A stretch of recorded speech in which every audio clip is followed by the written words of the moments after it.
Greetings, everyone. Oh boy, we got a treat today. It's May 17th, 2017, and we just got the first full trailer for Star Trek Discovery, the new Star Trek series premiering on CBS All Access, the CBS streaming service. It's also going to be on Crave TV in Canada and Netflix all over the rest of the world. So awesome. The long-awaited return to television for, well, I guess the current version of television, namely the streaming services, of one of the most beloved worldwide science fiction franchises, one of the longest-running worldwide sci-fi franchises, enjoyed all over the world by young and old alike.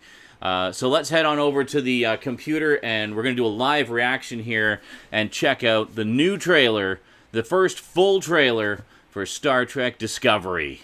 Okay, here we go. We're on the official Star Trek page right here, StarTrek.com. Awesome. Your source for all things Star Trek. Here we go. That worldwide franchise that we all love. Here we go. Star Trek Discovery. First look trailer. Let's check it out. Here we go. What? What do you mean not available? I wonder if they flagged themselves for copyright infringement. Wouldn't that be a laugh? I've seen that happen before. Well, here, let's go straight to the YouTube page here. So this is... What do you mean not available? This is the official Star Trek YouTube page. Well, let's take a look here. What's their Okay, they got a whole bunch of clips from the classic series. Videos. What? It's not even listed in their videos. What the hell's going on here? Yeah. It seems that CBS, in their infinite wisdom, decided to geo-block the trailer. So unless you're in the U.S., you can't watch it. What's funny is at the bottom of that page on the official Star Trek website, it shows all the different places you can watch it, wherever you are in the world, like the show. But yeah, but you can't watch the trailer because, you know, we just want you to give us your money blindly and not actually see anything before you give us your money. So just give us your money. This kind of shit really needs to stop. I mean, first off, this is just another chapter in the long history of Paramount/CBS completely fucking over Star Trek fans. Like, this is so infuriating. I mean, first off, we had the original Blu-ray release of Star Trek Into Darkness. Because when Paramount released this on Blu-ray, they piecemealed out all the extras to retailer exclusives, and that really pissed people off. So you ended up having to buy like 6 different editions just to get all the bonus content. And I mean, there was tons of featurettes and behind-the-scenes stuff that had been produced, but for whatever reason, they piecemealed it out and pissed everybody off. Get this, even the commentary. A commentary track, which has been a standard feature of home video releases since DVD came out. Actually, since even before that. It started on Laserdisc back in the mid-90s, or like early to mid-90s. You know, has since become a pretty standard extra to have on DVDs and Blu-rays. So the commentary for Into Darkness you could only get as an iTunes download. Awesome. That's great. I don't use iTunes. I fucking hate iTunes. Most cumbersome piece of shit music system I've ever seen. I hate it. I just want to be able to click commentary in the menu and then listen to the commentary. Is that so difficult? So, they listened to the outcries of fans, and later they released this, Star Trek The Compendium, which has every single bit of extras for the first 2 of the new Star Trek movies. So, all put together there in one place. So you figure, oh, awesome, they finally learned their lesson. Then the Star Trek Beyond Blu-ray came out, and they did the same fucking thing. They piecemealed out the extras, commentary only available as a download. Did you learn nothing? Oh, yeah, we sure did. We learned that we can get fans to double dip. We'll just put out a compendium later and they'll have to buy it again. Yeah, no. You know where I watch Star Trek Beyond? Netflix, because fuck you, Paramount. Seriously. I'll wait for the compendium if it ever comes out. If not, well, hey, at least I've seen the movie. And then and then they put out Star Trek the Animated Series on Blu-ray as part of the 50th anniversary celebration. Great. Awesome. And there's audio sync issues with it, apparently. Yeah, I've not actually gone through my set yet, so I don't know if I got one of the bad sets or not. But, yeah, so the lack of quality control. And then let's not even start talking about the Blu-rays of the original movies. I do have all 10, by the way. Here's the rest of them. They just wouldn't all fit on the rack. Yeah, the Blu-rays for the original movies. The only one actually worth getting is this one. The 4K remastered Director's Cut edition of Star Trek II. Because it's the only one that got remastered. All the others, you know what all the others are? DVD masters that were DNR'd into oblivion because those HD masters were going to be used for DVD. And then they just took those DNR smear fests and slapped them on a bunch of Blu-rays. And that is the only Blu-ray editions that we have had since fucking the first Star Trek reboot came out in 2009.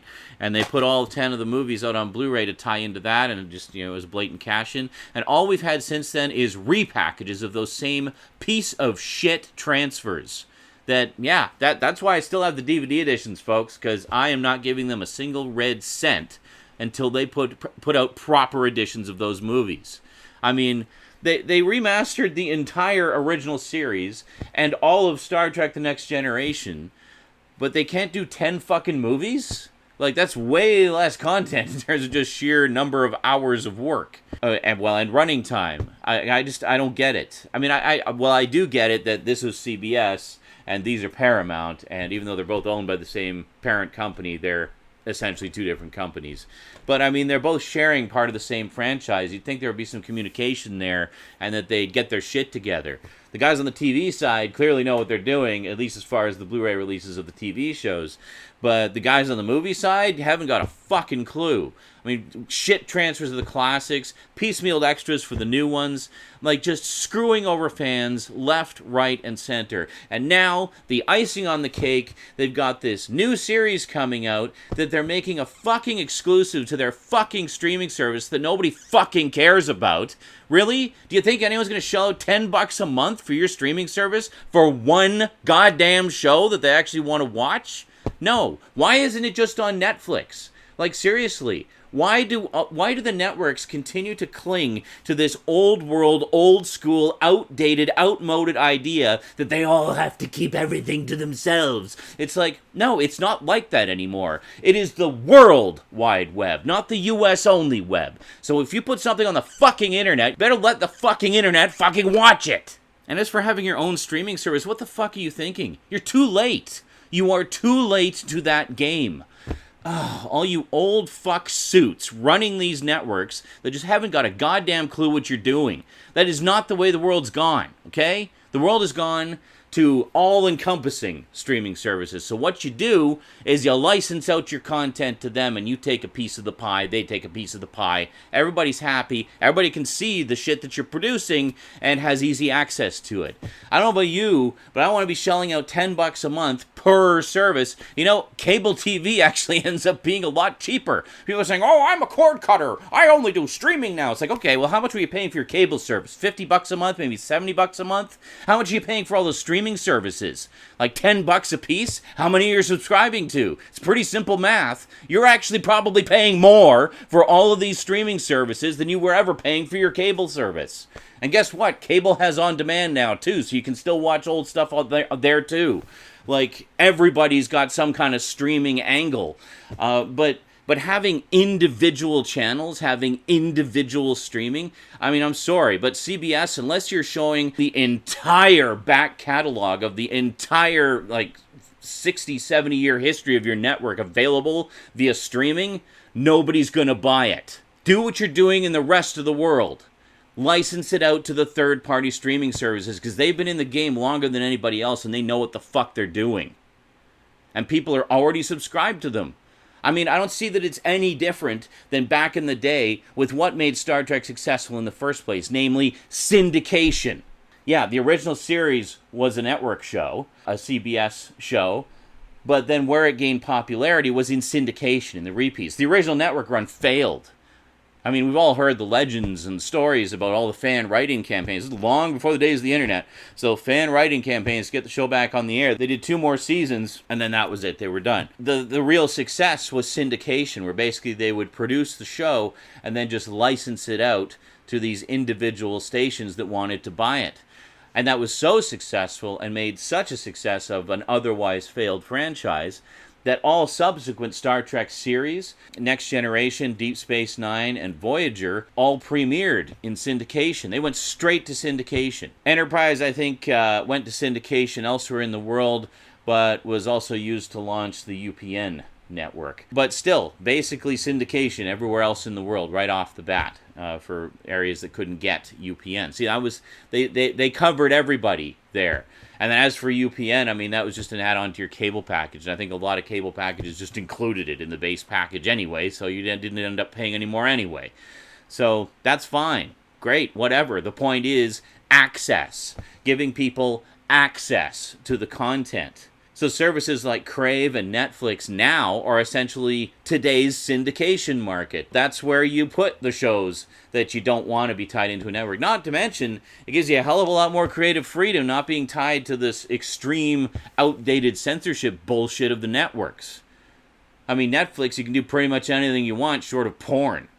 So, you want F-bombs? Go for it. F-bombs galore. Maximum fucking warp. Engage, motherfuckers. So this isn't necessarily just a Star Trek nerd rant. This is a Paramount and CBS screwing over the Star Trek fans rant. I mean, I'm not a hardcore Star Trek fan, despite what you're seeing here.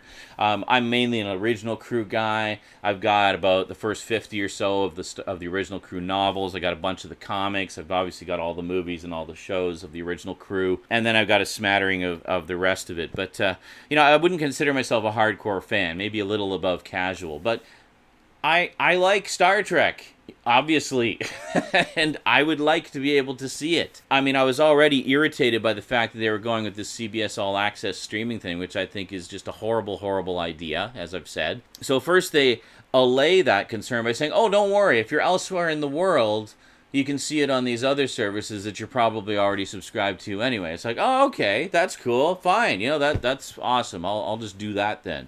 No big deal. At least I know I can watch it here. At first, the fear was it was going to be U.S. only. You can only watch it in the U.S., CBS All Access.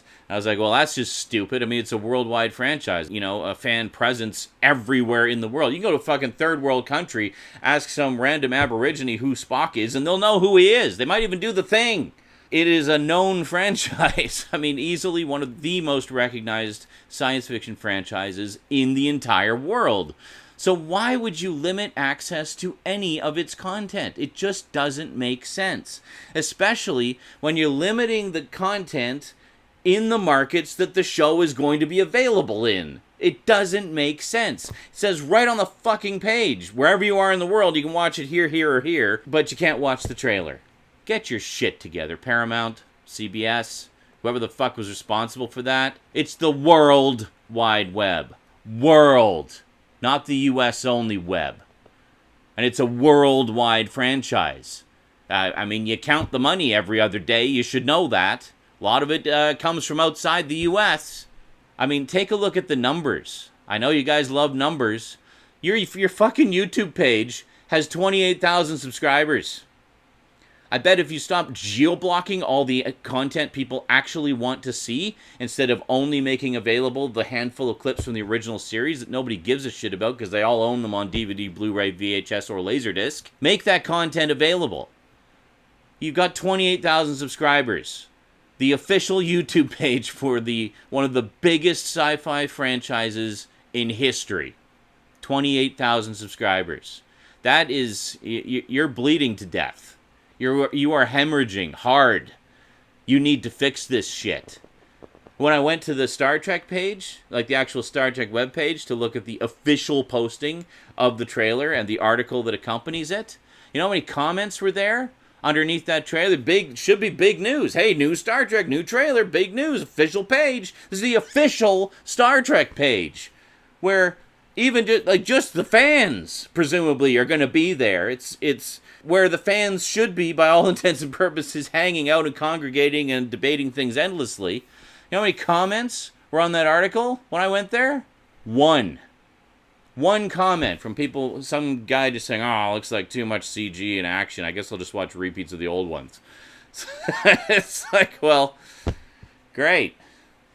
And then now there's 2 comments, because I left a comment saying, hey, what's up with all the fucking geo-blocking?